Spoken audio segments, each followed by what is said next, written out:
valley known as Sleepy Hollow hides within the high hills of the Hudson River Valley in New York State. A drowsy and dreamy influence seems to hang over the land and to pervade the very atmosphere. Some say that the place was bewitched by a high German doctor during the early days of the settlement, while others insist that an old Indian chief, who was the prophet or wizard of his tribe, held his powwows there before the country was discovered by Master Hendrik Hudson. The dominant spirit that haunts this enchanted region is the apparition of a figure on horseback without a head. It is said to be the ghost of a Hessian trooper whose head had been carried away by a cannonball in some nameless battle during the Revolutionary War. The ghost of this Hessian soldier does not merely rest in his grave within the churchyard, but is known to ride forth to the scene of battle in nightly quest of his head. The rush of his passing speed is often heard by the local Dutch settlers, who rush to their windows only to see a shadow flying through the mist. The specter is known at all the country firesides by the name of the Headless Horseman of Sleepy Hollow. This is not merely a tale of fiction, but a legend rooted in the blood-soaked soil of the neutral ground, where the violence of the American Revolution left scars that have never truly healed. The terror is palpable, and the history is as dark as the midnight woods. The setting of this enduring terror is the eastern shore of the Hudson River, in a place where nature itself seems to conspire with the supernatural. The Tarrytown area was settled by Dutch farmers who brought with them a rich tapestry of folklore and superstition from the Old World. These settlers were deeply religious, yet terrified of the unknown forces that lurked in the vast American wilderness. The dense forests and winding brooks of the region provided the perfect backdrop for stories of ghosts and goblins. The isolation of the hollow allowed these stories to fester and grow until they became indistinguishable from reality for the people who lived there. During the Revolutionary War, the region between the British lines in New York City and the American lines in the Hudson Highlands was known as the neutral ground. It was a lawless place, plagued by bands of marauders known as cowboys and skinners, who preyed upon the civilian population. In this chaos, the Hessian Jägers, who were German mercenaries hired by the British Crown, were feared for their ruthlessness and martial skill. They were elite light cavalry and infantry who knew the terrain well and struck terror into the hearts of the patriots. It was from this violent reality that the legend of the Headless Horseman was born. The specific Hessian soldier who would become the horseman was said to have been decapitated by a cannonball during a skirmish near the church. His body was hastily buried in the cemetery of the old Dutch church of Sleepy Hollow, while his head was never recovered. The locals believed that because he died such a violent and sudden death, without the last rites, he was doomed to wander the earth. His spirit was tethered to the hollow, and every night he would rise from his unhallowed grave to search for the missing part of himself. The urgency of his ride suggests a desperate race against time to return to his grave before daybreak.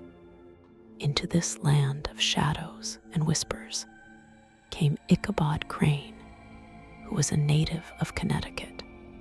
He was a schoolmaster by trade and a man of peculiar appearance and character. He was tall but exceedingly lank, with narrow shoulders and long arms and legs. His hands dangled a mile out of his sleeves, and his feet might have served for shovels.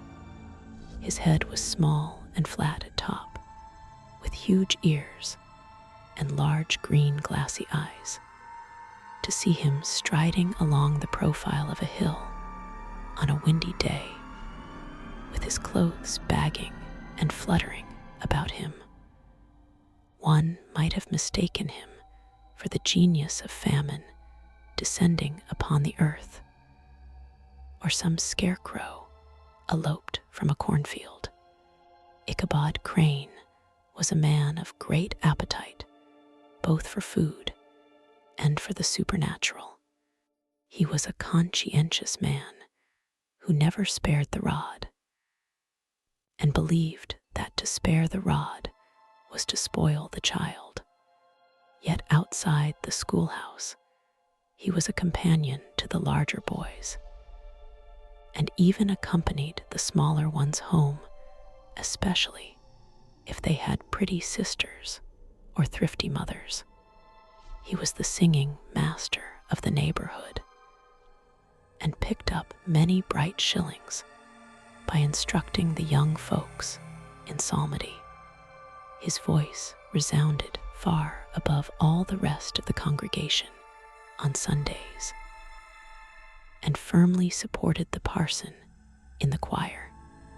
However, the schoolmaster had a weakness that bordered on obsession. He was a perfect master of cotton mather, and his history of New England witchcraft. He believed every word of those direful tales, and would often spend long winter evenings reading them by the flickering firelight, until the sound of his own footsteps on the snowy crust outside would terrify him. He swallowed all the stories of ghosts and goblins that the old Dutch wives spun at their spinning wheels. The legend of the Galloping Hessian was the most prominent of these tales, and it sank deep into his impressionable mind. Ichabod had a rival in the settlement who was a burly, roaring, roistering blade of the name of Abraham Van Brunt. The hero of the country round was typically referred to as Brom Bones due to his Herculean frame and great powers of limb. He was broad-shouldered and double-jointed, with short, curly black hair and a bluff, but not unpleasant countenance, having a mingled air of fun and arrogance. He was always ready for either a fight or a frolic, but had more mischief than ill will in his composition.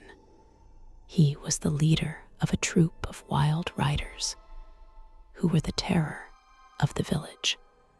The object of their mutual affection was Katrina Van Tassel, who was the daughter and only child of a substantial Dutch farmer.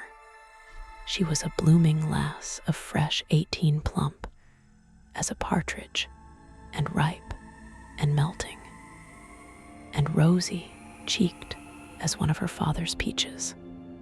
She was universally famed, not merely for her beauty, but for her vast expectations.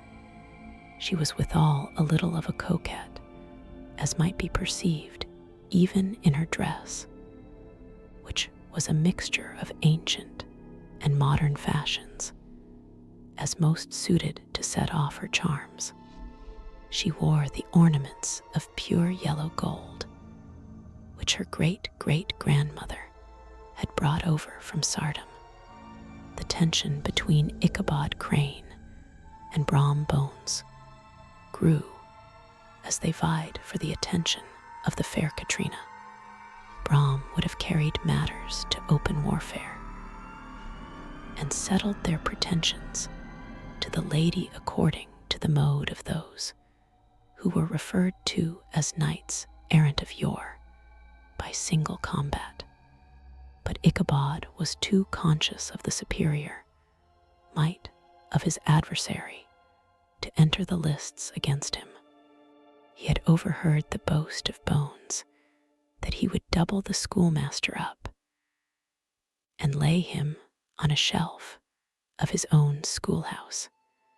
Therefore Ichabod was exceedingly wary and refused to give his rival any opportunity for physical confrontation. Brom Bones resorted to a series of practical jokes to humiliate the schoolmaster. He and his gang of rough riders smoked out the singing school by stopping up the chimney. They broke into the schoolhouse at night and turned everything topsy-turvy, so that the poor schoolmaster began to think all the witches in the country held their meetings there.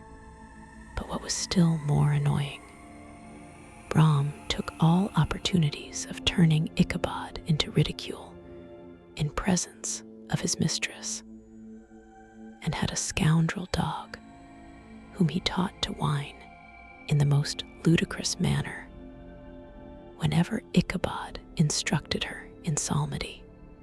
Matters came to a head one fine autumnal afternoon when Ichabod received an invitation to a merry-making or quilting frolic at the farmhouse of Baltus Van Tassel.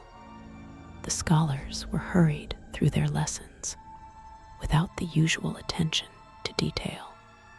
The schoolmaster spent an extra hour at his toilet brushing and furbishing up his best and only suit of rusty black, and arranging his looks by a bit of broken looking-glass. He borrowed a horse from the farmer with whom he was domiciliated, a broken-down plow horse that had outlived almost everything but his viciousness. The animal was gaunt and shagged with a ewe-neck and a head like a hammer. As Ichabod rode slowly towards the Van Tassel estate, the afternoon sun poured its sweet and mellow light over the golden hills of the Hudson.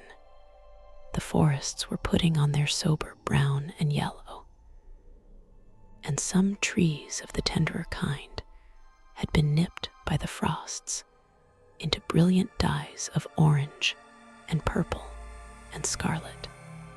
The air was filled with the cry of the crow and the chatter of the squirrel. It was a time of abundance, and the schoolmaster's mouth watered as he looked upon the promising fields of corn and the yellow pumpkins covering the ground. He saw the potential for great wealth in the marriage to Katrina. The farmhouse of Baltus Van Tassel was a scene of great abundance and hospitality. It stood on the banks of the Hudson, in one of those green, sheltered, fertile nooks in which the Dutch farmers are so fond of nestling. The barn was packed to the bursting point with the treasures of the farm. The house was filled with the local gentry in their best attire. The old farmers gathered in one corner, smoking their pipes and discussing the prices of crops, while the young people flirted and danced. Ichabod prided himself upon his dancing as much as upon his vocal powers.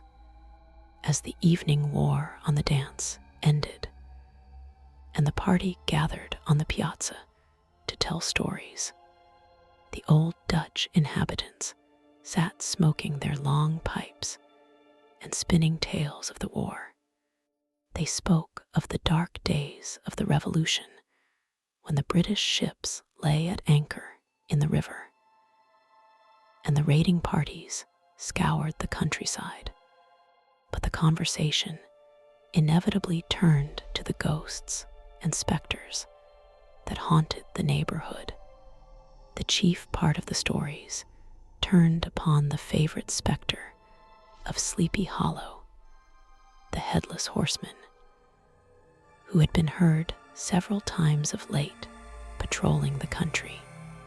They told of how the horseman was often seen tethering his horse among the graves in the churchyard.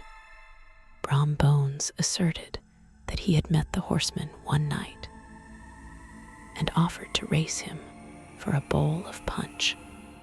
Brom claimed that he had beaten the goblin horse and rider. But just as they came to the church bridge, the Hessian bolted and vanished in a flash of fire. These tales sank deep into the mind of Ichabod, who repaid them with large extracts from his invaluable author, Cotton Mather. He added his own fearful sights and sounds from his nightly walks.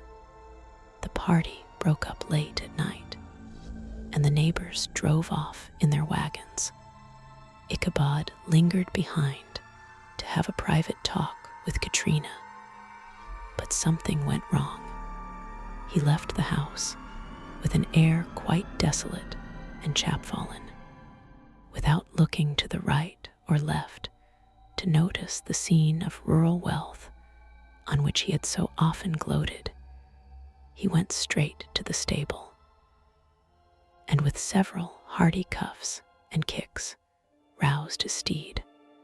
It was the very witching time of night that Ichabod, heavy-hearted and crestfallen, pursued his travel homewards along the sides of the lofty hills which rise above Tarrytown.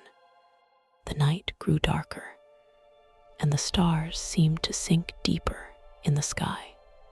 Ichabod had never felt so lonely and dismal. He was approaching the very place where many of the scenes of the ghost stories had been laid.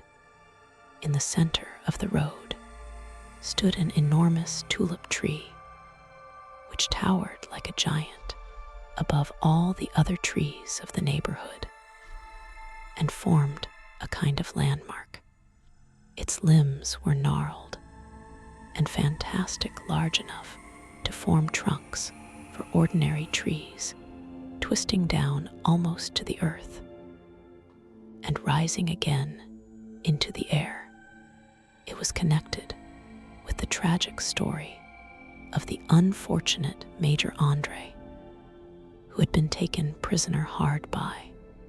As Ichabod approached this fearful tree, he began to whistle. He thought his whistle was answered, but it was but a blast of wind sweeping sharply through the dry branches.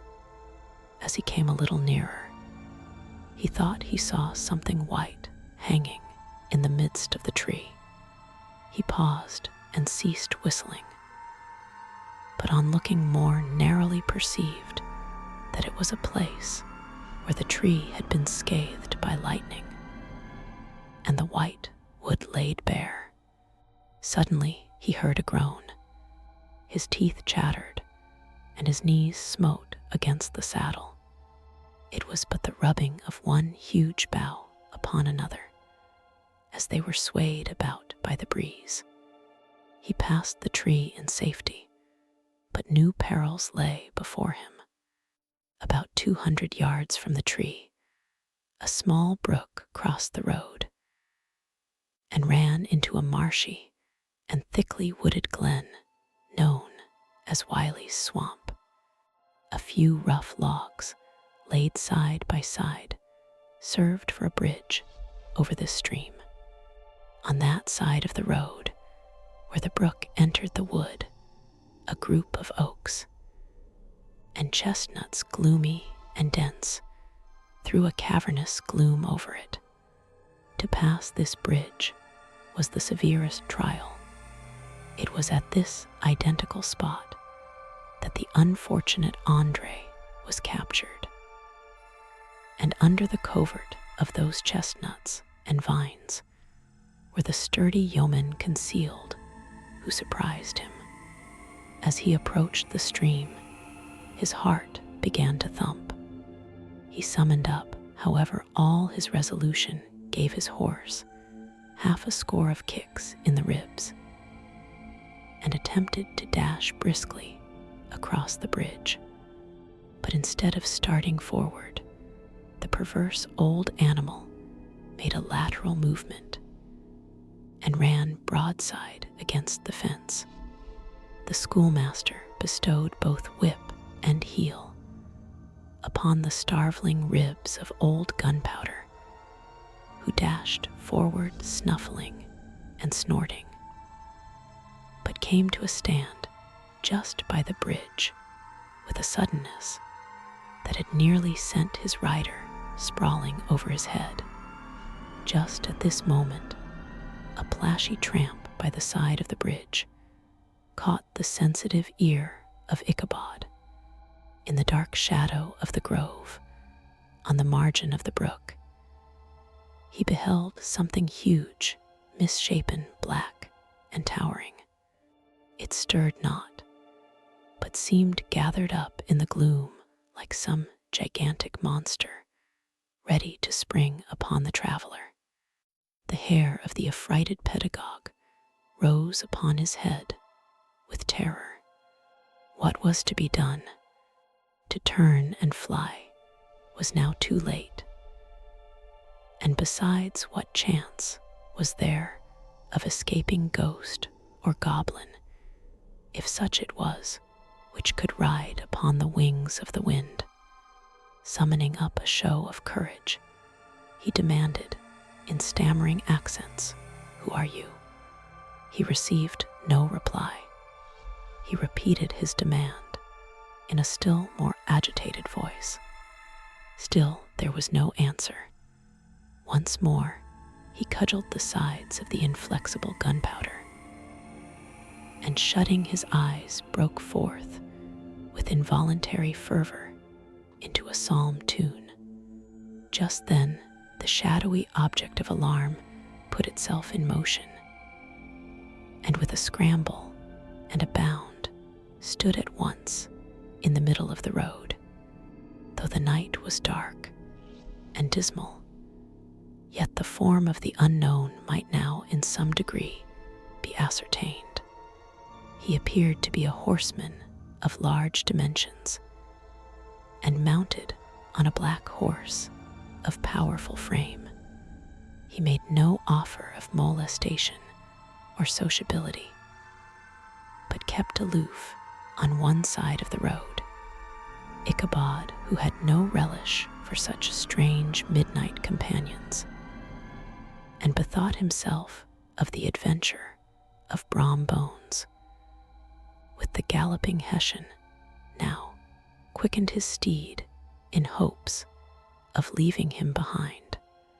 The stranger, however, quickened his horse to an equal pace. Ichabod pulled up and fell into a walk, thinking to lag behind. The other did the same. His heart began to sink within him. He endeavored to resume his psalm tune, but his parched tongue clove to the roof of his mouth, and he could not utter a stave. There was something in the moody and dogged silence of this pertinacious companion that was mysterious and appalling.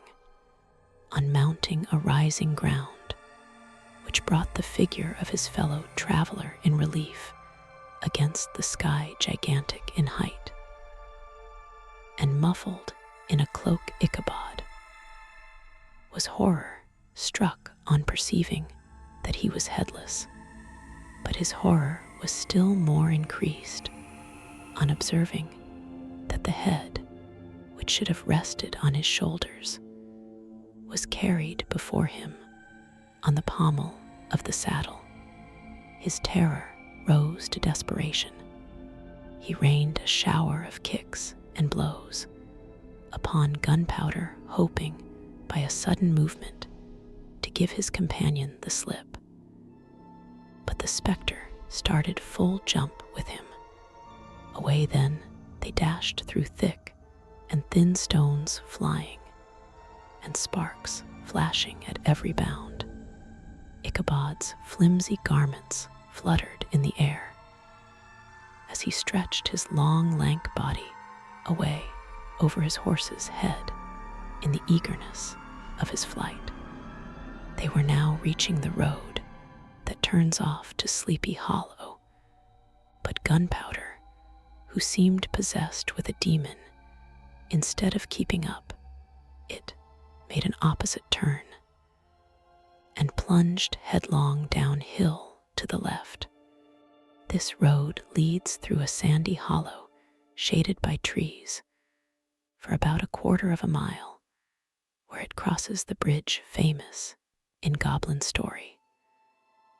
And just beyond swells the green knoll on which stands the whitewashed church. As yet the panic of the steed had given his unskillful rider an apparent advantage in the chase. But just as he had got halfway through the hollow, the girths of the saddle gave way, and he felt it slipping from under him. He seized it by the pommel and endeavored to hold it firm, but in vain, and had just time to save himself by clasping old Gunpowder round the neck when the saddle fell to the earth, and he heard it trampled underfoot by his pursuer. For a moment, the terror of Hans Van Ripper's wrath passed across his mind, for it was his Sunday saddle. But this was no time for petty fears. The goblin was hard on his haunches, and unskillful rider that he had much ado to maintain his seat, sometimes slipping on one side, sometimes on another, and sometimes jolted on the high ridge of his horse's backbone with a violence that he verily feared would cleave him asunder. An opening in the trees now cheered him with the hopes that the church bridge was at hand. The wavering reflection of a silver star in the bosom of the brook told him that he was not mistaken. He saw the walls of the church dimly glaring under the trees beyond. He recollected the place where Brom Bones's ghostly competitor had disappeared. If I can but reach that bridge, thought Ichabod, I am safe. Just then he heard the black steed panting and blowing close behind him. He even fancied that he felt his hot breath. Another convulsive kick in the ribs, and old Gunpowder sprang upon the bridge. He thundered over the resounding planks. He gained the opposite side. And now Ichabod cast a look behind to see if his pursuer should vanish, according to rule, in a flash of fire and brimstone. Just then he saw the goblin rising in his stirrups, and in the very act of hurling his head at him, Ichabod endeavored to dodge the horrible missile, but too late. It encountered his cranium with a tremendous crash. He was tumbled headlong into the dust, and Gunpowder the black steed and the goblin rider passed by like a whirlwind. The next morning, the old horse was found without his saddle, and with the bridle under his feet, soberly cropping the grass at his master's gate. Ichabod did not make his appearance at breakfast. Dinner hour came, but no Ichabod. The boys assembled at the schoolhouse and strolled idly about the banks of the brook, but no schoolmaster. Hans Van Ripper began to feel some uneasiness about the fate of poor Ichabod and his saddle. An inquiry was set on foot, and after diligent investigation, they came upon his traces. In one part of the road leading to the church was found the saddle trampled in the dirt, the tracks of horses' hoofs deeply dented in the road, and evidently at furious speed, were traced to the bridge beyond, which on the bank of a broad part of the brook, where the water ran deep and black, was found the hat of the unfortunate Ichabod, and close beside it a shattered pumpkin. The brook was searched, but the body of the schoolmaster was not to be discovered. The mysterious event caused much speculation at the church on the following Sunday. Knots of gazers and gossips collected in the churchyard at the bridge, and at the spot where the hat and pumpkin had been found. The stories of Brower of Bones and a whole budget of others were called to mind. And when they had diligently considered them all and compared them with the symptoms of the present case, they shook their heads and came to the conclusion that Ichabod had been carried off by the Galloping Hessian, as he was a bachelor, and in nobody's debt. Nobody troubled his head any more about him. Brom Bones, who shortly after his rival's disappearance conducted the blooming Katrina in triumph to the altar, was observed to look exceedingly knowing whenever the story of Ichabod was related, and always burst into a hearty laugh at the mention of the pumpkin, which led some to suspect that he knew more about the matter than he chose to tell. But the old country wives, who are the best judges of these matters, maintain to this day that Ichabod was spirited away by supernatural means.